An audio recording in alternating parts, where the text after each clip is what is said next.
was on bed, she was all alone, and just like they were going down.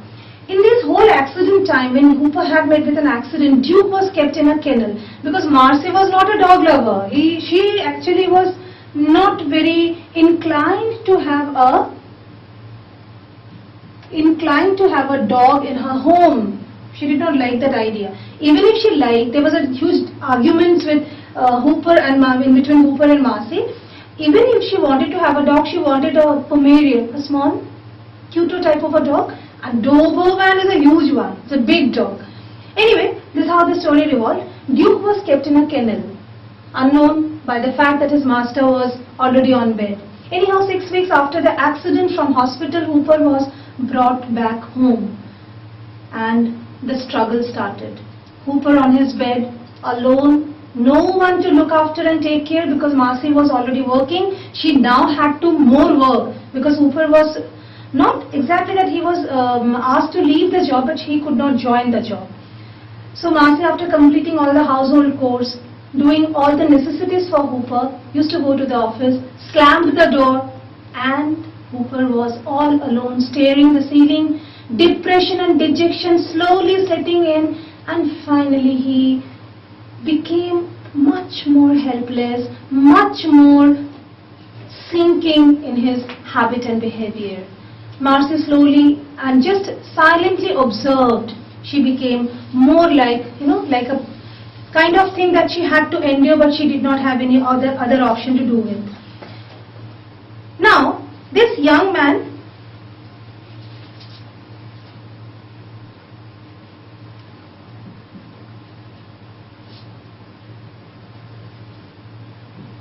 Duke was in the kennel. This was the situation.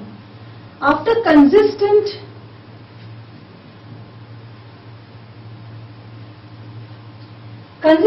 and persistent pestering means forcing.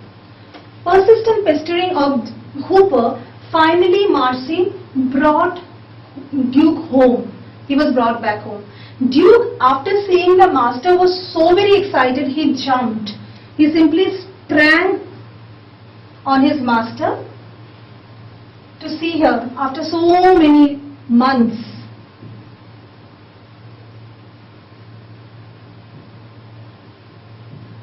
Hooper, who was already in a paralytic condition, could not maintain the balance. Why is it so important? The reason behind it is Hooper did not want to show Duke, the energetic dog, that he was no more in a condition to move around with him. But the people around, the moment saw that whole incident, Duke jumping on Hooper, immediately understood that Duke understood something was terribly wrong with his master. And this is how an animal could behave.